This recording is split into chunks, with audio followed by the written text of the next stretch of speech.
PR എന്ത് പറഞ്ഞാലും PR.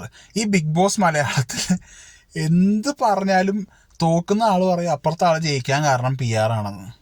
ഞാൻ ചോദിക്കട്ടെ, ഈ PR എന്ന് പറഞ്ഞാൽ ഞാൻ കഴിഞ്ഞ വീഡിയോയിൽ ഞാൻ പറഞ്ഞതുപോലെ തന്നെ ജനങ്ങളെ മണ്ടന്മാരാക്കുകയാണ്. ഈ PR അടിസ്ഥാനത്തിലാണ് ഒരാൾ ജയിച്ചു പോകണമെങ്കിൽ എന്തിനാണ് അപ്പം നിങ്ങൾ ഈ പറഞ്ഞ ഷോ കാണുന്നത്?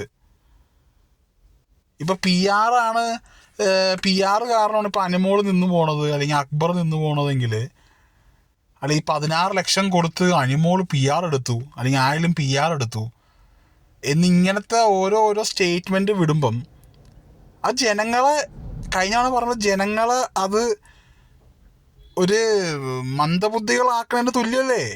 ഈ PR എന്ന് പറഞ്ഞ കാര്യത്തിന് ഭയങ്കര ലിമിറ്റഡ് സ്പേസേ ഉള്ളൂ. ഒന്നാമത്തെ കാര്യം, വോട്ട് ചെയ്യണമെങ്കിൽ നമുക്ക് ഹോട്ട്സ്റ്റാറിൽ അക്കൗണ്ട് വേണം. അപ്പോൾ ഒരു 1000 വോട്ട് എന്ന് പറഞ്ഞാൽ 1000 അക്കൗണ്ട് എടുക്കുമോ? അല്ലെങ്കിൽ ഇപ്പോൾ ഒരാൾക്ക് ഒരു 4 വോട്ട് ചെയ്യാൻ പറ്റും ഒരു സൈക്കിളിൽ.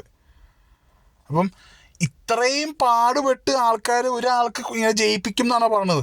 ഇപ്പോൾ നമ്മൾ പൈസ മേടിച്ച് വോട്ട് എടുക്കുന്ന ആൾക്കാർ എത്ര വോട്ട് കൊടുക്കാൻ പറ്റും? 3000 വോട്ട്, 4000 വോട്ട് പോട്ടെ, ഒരു 10000 വോട്ട് നമുക്ക് മേടിക്കാൻ പറ്റും. 10000 പേരെ കാണുന്നുള്ളൂ ബിഗ് ബോസ്? അല്ലല്ലോ, ലക്ഷക്കണക്കിന് ആൾക്കാർ കാണുന്നൊരു ഷോ ആണ് ബിഗ് ബോസ്, അല്ലേ? ഇപ്പോൾ കേരളത്തിലാണെങ്കിലും കേരളത്തിൻ്റെ പുറത്താണെങ്കിലും ലക്ഷക്കണക്കിന് ആൾക്കാർ കാണുന്ന ഒരു ഷോ ആണ് ബിഗ് ബോസ്. ഈ ബിഗ് ബോസിലെ കണ്ടസ്റ്റൻസ് ആണെങ്കിലോ, അവർ ഈ ഇൻസ്റ്റഗ്രാമിലും അല്ലെങ്കിൽ ഈ പറയണ യൂട്യൂബിലും ഈ ആൾക്കാർ റീൽസ് ഉണ്ടാക്കിയിടുന്നതോ അല്ലെങ്കിൽ ഷോർട്സ് ഉണ്ടാക്കിയിടുന്നതോ അല്ലെങ്കിൽ ട്രോളിങ് വീഡിയോ ഉണ്ടാക്കിയിടുന്നത് മാത്രമാണോ ജനങ്ങൾ കാണുന്നത്? അല്ല, അവർ ആ വീട്ടിൽ 24 മണിക്കൂറും അവർ ഓപ്പണിലാണ്. അവരെന്ത് കാണിക്കുന്നു, എന്ത് കാണിക്കുന്നില്ല, ഇതെല്ലാം ജനങ്ങൾക്ക് കാണാം. 24 മണിക്കൂറും അവരെന്താ ചെയ്യുന്നത്, ബാത്റൂമിൽ പോകുന്നത് ഒഴികെ ബാക്കിയുള്ള എല്ലാ കാര്യങ്ങളും അവർ ചെയ്യുന്നത് നമുക്ക് കാണാൻ പറ്റും.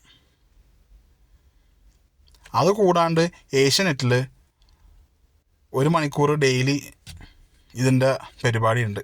പിന്നെ വീക്കെൻഡിൽ മോഹൻലാൽ വരും. അപ്പോൾ ഇത്രയും കാണിച്ച് നമ്മൾ ടാസ്കിൽ പങ്കെടുത്ത് അല്ലാണ്ടുള്ള ഇൻറ്ററാക്ഷൻസും കണ്ട്, എന്നിട്ട് ഒരാൾ തോക്കുമ്പം അല്ലെങ്കിൽ ഒരാൾ ജയിക്കുമ്പം അത് PR ബലത്തിലാണ് തോക്കുന്നത് അല്ലെങ്കിൽ PR ബലത്തിലാണ് ജയിക്കണത്, അവൻ പൈസ കൊടുത്തു അല്ലെങ്കിൽ അവൾ പൈസ കൊടുത്തില്ല, അല്ലെങ്കിൽ അവൻ പൈസ കൊടുത്തില്ല അവൾ പൈസ കൊടുത്തു, ലക്ഷക്കണക്കിന് കൊടുത്തു. ഞാൻ ചോദിക്കട്ടെ, ഒരു 50 ലക്ഷം രൂപയുടെ ഈ ഒരു പ്രൈസിന് വേണ്ടി ആരെങ്കിലും 15-20 ലക്ഷം രൂപ കൊടുക്കുമോ? ഇനി പോട്ടെ, നമുക്ക് വേണമെങ്കിൽ പറയാം, ഇത് പ്രൈസ് മണിയുടെ കാര്യം മാത്രമല്ല. ബിഗ് ബോസ് എന്ന് പറയുന്ന ഒരു പ്ലാറ്റ്ഫോമാണ്.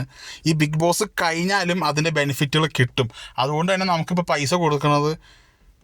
പക്ഷേ ഇവരെന്താണോ ചെയ്യുന്നത്, ഇവരെന്താണോ പറയുന്നത് എന്നുള്ളത് ജനങ്ങൾ കാണുമല്ലേ? അപ്പോൾ പിന്നെ ഈ ജനങ്ങൾ മണ്ടന്മാരാണെന്നാണ് ഞാൻ ചോദിക്കണത്. ഈ PR എന്ന് പറയുമ്പോൾ ജനങ്ങൾ മണ്ടന്മാരാക്കുമല്ലേ?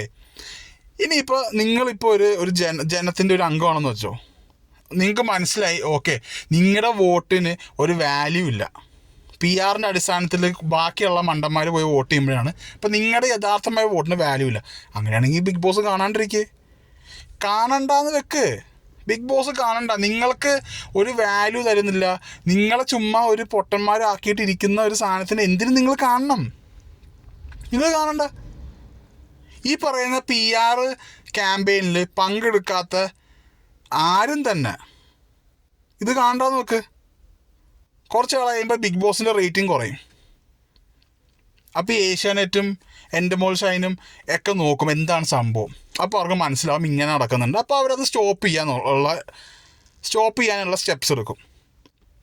ഇതൊന്നും നടക്കാത്തടത്തോളം കാലം ഈ പറഞ്ഞ PR എന്ന് പറയുന്നുണ്ട്, എന്നാൽ ഇവരൊക്കെ നോക്കുമ്പോൾ നല്ല വ്യൂസും ഉണ്ട് ഷോയിന്. അവിടെ ഒരു അർത്ഥമില്ലല്ലോ. അപ്പം നിങ്ങൾക്ക് തോന്നണതാണ് ഓക്കെ PR അടിസ്ഥാനത്തിലാണ് എല്ലാവർക്കും വോട്ട് കിട്ടി എല്ലാവരും പോകണമെന്ന് ആണെങ്കിൽ നിങ്ങൾ ഷോ കാണണ്ട. വേറെ എന്തൊക്കെയോ കാര്യങ്ങളുണ്ട് കാണാനായിട്ട്. ബിഗ് ബോസ് കണ്ടിട്ട് ഒരു ഫേക്കായിട്ടുള്ള സാധനം കാണാനാണോ നിങ്ങൾ ഇരിക്കണത്? അല്ലെങ്കിൽ ഫേക്കും പോട്ടെ, അത് റിയലാന്ന് തന്നെ പറയാം. പക്ഷേ അവസാനം വരുമ്പോൾ അതിൻ്റെ എൻഡിങ് നിങ്ങളുടെ കയ്യിലല്ല. നിങ്ങളുടെ കയ്യിലാണെന്ന് പറയുന്നു, അഡ്വർടൈസ് ചെയ്യുന്നത് നിങ്ങളുടെ കയ്യിലല്ല. കാണണ്ടാന്ന് നോക്ക്, കാര്യം കഴിഞ്ഞില്ലേ? ഇനി നിങ്ങൾക്ക് തോന്നുവാണ് നിങ്ങളുടെ വോട്ടിന് വാല്യൂ ഉണ്ട് എന്ന് തോന്നുവാണെങ്കിൽ നിങ്ങൾ വോട്ട് ചെയ്യുക, സപ്പോർട്ട് ചെയ്യുക, ആരാണെങ്കിലും സപ്പോർട്ട് ചെയ്യുക. അത് നിങ്ങളുടെ പേഴ്സണൽ ഒരു ഇഷ്ടമാണ്. ഈ കൂടുതലും പി ആർ എന്ന് പറയുന്നത് തോറ്റ് തുന്നം പാടി കഴിയുമ്പം സ്വന്തം പ്രശ്നം കാരണം അവർ തോറ്റു എന്ന് ഉള്ളവർ മാത്രമാണ്, ഈ സ്വന്തം പ്രശ്നം കാരണം തോറ്റു എന്ന് പറയുന്നവർ മാത്രമാണ് പി ആർ കയറി പിടിക്കണത്. അല്ലാണ്ട് ആരും പി ആർ എന്ന് പറയത്തില്ല. അപ്പം നിങ്ങളൊരു കണ്ടസ്റ്റൻ്റാണ്, ഇപ്പോൾ ഒരു എക്സ് കണ്ടസ്റ്റൻ്റാണ്, നിങ്ങളിത് കേൾക്കുവാണെങ്കിൽ ഈ പി ആർ എന്ന് പറയേണ്ട ആവശ്യമില്ല. നിങ്ങൾ തോറ്റു, നിങ്ങൾക്കും ചെയ്യാമായിരുന്നു പി ആർ, നിങ്ങൾ ചെയ്തില്ല, നിങ്ങൾ തോറ്റു, കഴിഞ്ഞല്ലോ കാര്യം അവിടെ. അല്ല ഈ പി ആർ ആണെങ്കിൽ ഇനി ആ ഷോ കാണാണ്ടിരിക്കുക, ഷോ പ്രൊമോട്ട് ചെയ്യാണ്ടിരിക്കുക, കാര്യം കഴിഞ്ഞില്ലേ, ഫിനിഷ്.